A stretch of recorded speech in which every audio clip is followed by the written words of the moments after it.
Lucky the Apprentice Wizard. Written by Nathan Nabakalam. Read by Nathan Nabakalam.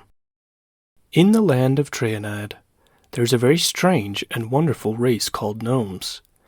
Gnomes live in all kinds of places throughout the world. Some live in forests atop trees, and some gnomes live in houses that float on water. This story begins with a particular kind of gnomes that like to live in caves. Here they mined beautiful gems and crystals, and they lived very happy and peaceful lives in solitude for many generations. One day tragedy struck, and the great caverns of the gnomes mysteriously collapsed. By chance, a young gnome who could barely even walk yet was outside playing by himself, leaving him as the only survivor.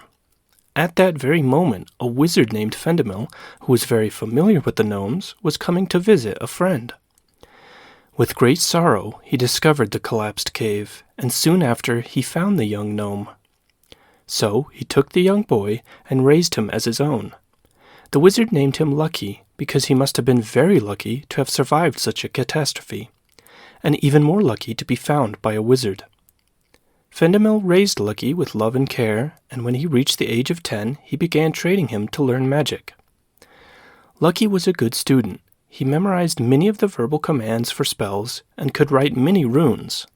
But regardless of his dedication, even by the age of 15, he could not produce any magic, no matter how many spells he spoke or runes he wrote. This was unusual, but not unheard of. Some wizards didn't show any signs of magic until the age of 20. Both Fendemil and Lucky were determined to see Lucky reach his magical potential. They practiced incantations and illusions of all sorts every day, but even though it seemed no progress was being made, that did not discourage Lucky one bit.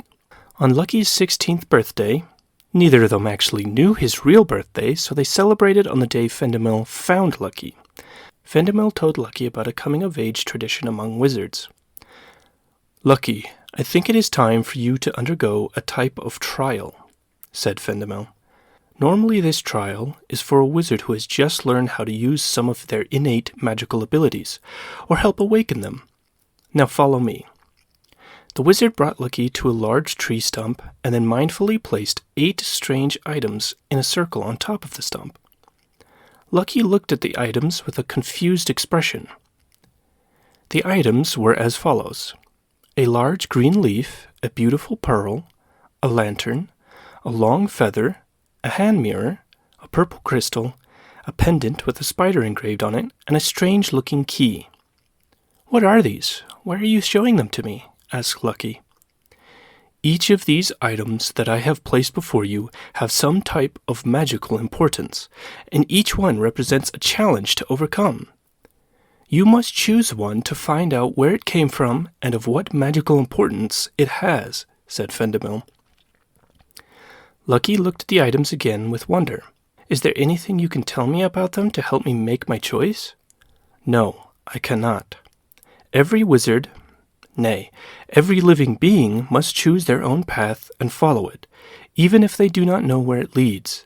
I cannot give you any clues, and once you have made your choice, I can only point you in the right direction."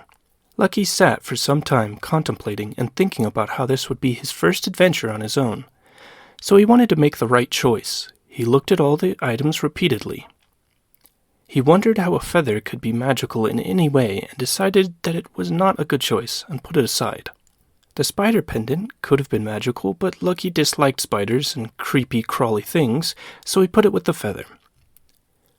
Looking into the mirror made him feel like he would be trapped inside it, and he didn't like that feeling, so he put the mirror away. The pearl was heavier than it looked, and it made him feel as if he was underwater while holding it, and that made him wonder if it was more of a cursed item than a magical one. The leaf was greener and more alive than any leaf he had seen before, but as lovely as it made him feel, he didn't think it was a good item for an adventure. The crystal was beautiful and glowing with a gentle purple light, but Lucky had the odd sensation of eating it, and that could not be good, so he put it down. The last 2 items were the key and the lantern. Both Lucky found to be very interesting. What if the key could unlock any lock? It was very exciting to think of the many possibilities of using the key. The lantern was engraved with strange designs. It was very pretty, but it made Lucky feel sad as he held it. It gave him the desire to be somewhere else, as if the very lantern itself was longing to be home. In the end, Lucky chose the lantern. He didn't know why, but it felt like it was a more noble choice. Master Fendemel, I have made my choice. I will solve the mystery of this lantern, Lucky announced confidently. Very good. Now I can't tell you what to do next due to the rules of the trial, but I can point you in the right direction. If you go to the nearby town of Northhill, you will find a blacksmith. He is a skilled craftsman, and he knows many things about the art of metalwork. He may be able to give you some clues about the lantern. Lucky felt good about this trial and about his choice. He packed supplies for the road, some dried food that would last several days, some blankets, extra clothes, and any gear he thought he may need. With everything together, Lucky knew he would need a good night's sleep. The town of Northhill was about a day's journey from their home in the woods, so Lucky got up early the next morning, excited to start off on his own, and ready to begin his first quest.